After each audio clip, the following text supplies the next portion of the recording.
resources and teach nurses how consistent postpartum messages can be integrated into current discharge teaching to improve quality of care and discharge education. A1 has also developed a checklist of talking points for nurses to address this important topic without instilling fear.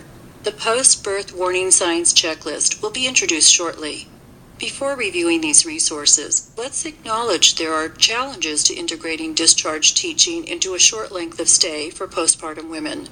Our work with nurses found new moms are usually tired, and they are experiencing a wide variety of physical and emotional changes.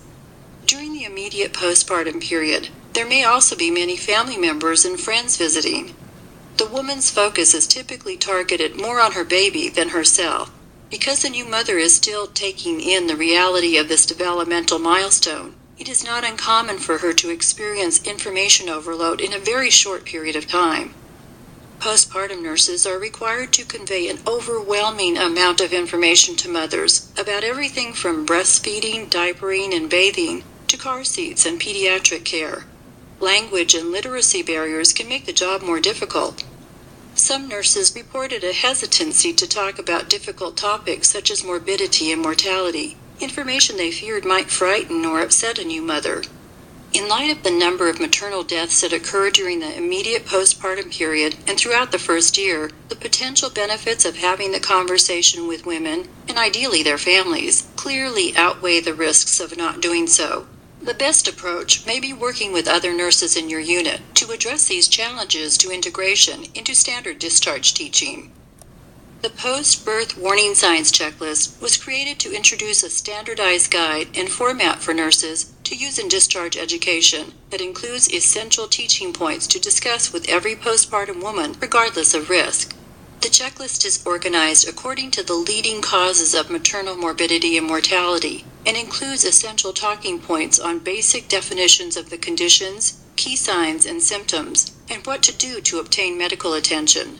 Importantly, it teaches women when to obtain immediate care by calling 911 or by going to the nearest hospital, meaning that this is an emergency, and when to obtain prompt care by calling a healthcare provider or going to a clinic or urgent care center.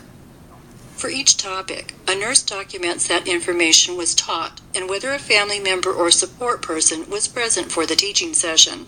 For the purposes of the A1 project, this checklist was developed as a hard copy document, but it may also be integrated into a hospital's electronic health record system. The key is to make this checklist easily accessible to nurses, either in hard copy or electronically, so it becomes a standard part of the overall discharge education every woman receives. You can find a downloadable PDF of this checklist under the Resources tab at the top of your screen. It is a common practice to start discharge planning upon hospital admission. Many postpartum nurses integrate teaching into every educational opportunity they find during the hospital stay, so as not to burden the new mother with overwhelming amounts of information on the day of discharge. This is important because a woman's ability to understand discharge teaching is critical to recovery and long-term health. Assessing a woman's learning style, whether it is auditory, visual, or experiential, and her particular learning needs, which may be intellectual, behavioral, or emotional, is often the first step in determining how to share the discharge teaching, so it is most likely to be understood. Equally important is an assessment of health literacy, which is not only the understanding of basic health information, but also the capacity to obtain appropriate health services and make good health decisions.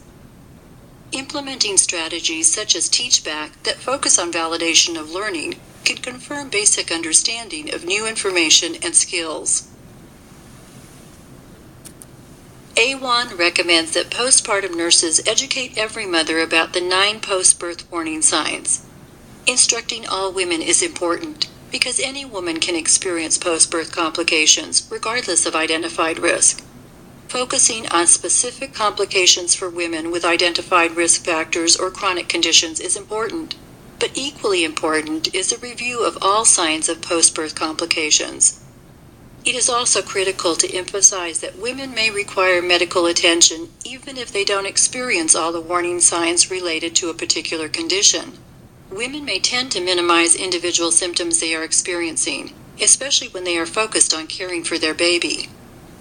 Encouraging the participation of a family member or friend of the woman's choosing in education and discussions can help by ensuring that someone close to her has this important information in the event of an emergency. Validating learning by using a strategy such as teachback can help assess the degree to which women understand the information taught and have the capacity to obtain medical care if needed. It is important for you to review the essential teaching points on the checklist with a mother to describe the differences between warning signs that require immediate attention by calling 911 or going to a hospital, and those that require prompt attention by contacting her provider or clinic. As we've discussed previously, A1 received feedback from nurses who expressed discomfort with introducing this serious topic with mothers in the hospital. They feared upsetting the new mother at a time of happiness surrounding the birth of her baby. Hearing and heeding these concerns, A1 developed a suggested script to help nurses introduce the topic. We suggest you try opening the conversation with the mother using an introduction like this.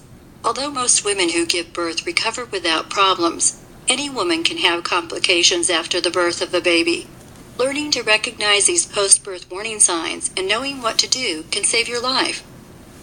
It is important for women to realize that any woman can have complications after the birth of a baby, even if they had a healthy pregnancy and birth. As one new mother shared with A1 after receiving the post-birth warning signs education, she initially did not think this education applied to her because she and her baby were healthy. Within a week of returning home from the hospital, she began having shortness of breath.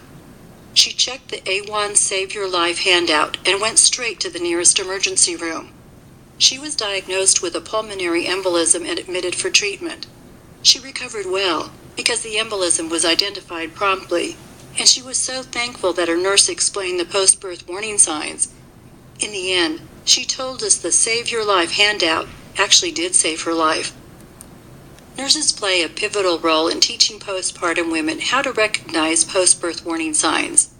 We know that almost 98% of all births in the United States occur in hospitals. As the health providers that spend the most time with women during and after birth, nurses have a unique opportunity to establish rapport and trust with the women they care for. As a pivotal link between the patient and the healthcare team, nurses continuously assess their patients and their unique situations, and then mobilize the healthcare team whenever and however it is necessary to do so. Nurses also have a major impact on unit culture. They can be responsible for determining hospital systems, such as policies and procedures, ensuring staff competency, and leading or engaging quality improvement and patient safety programs. Therefore, as a nurse, you can also be the champion in your facility to help ensure that these important messages about warning signs for post-birth complications are embraced by your colleagues and incorporated into routine discharge planning and education. Through your participation in this educational activity, you should understand the importance of having a more focused discussion with women regarding the potential complications of giving birth. Using clear, concise, and consistent messages can empower them to obtain the care they need. Read the statement and select the appropriate answer.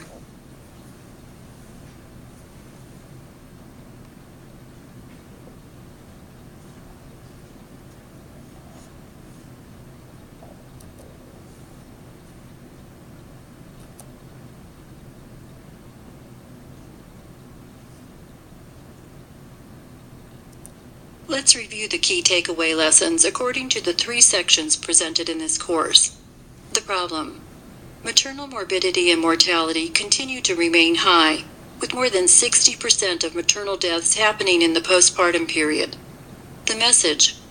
A standard approach to postpartum discharge education, using A1's Save Your Life handout and post-birth warning signs checklist, can improve quality of care and help women recognize when to obtain immediate or prompt medical attention.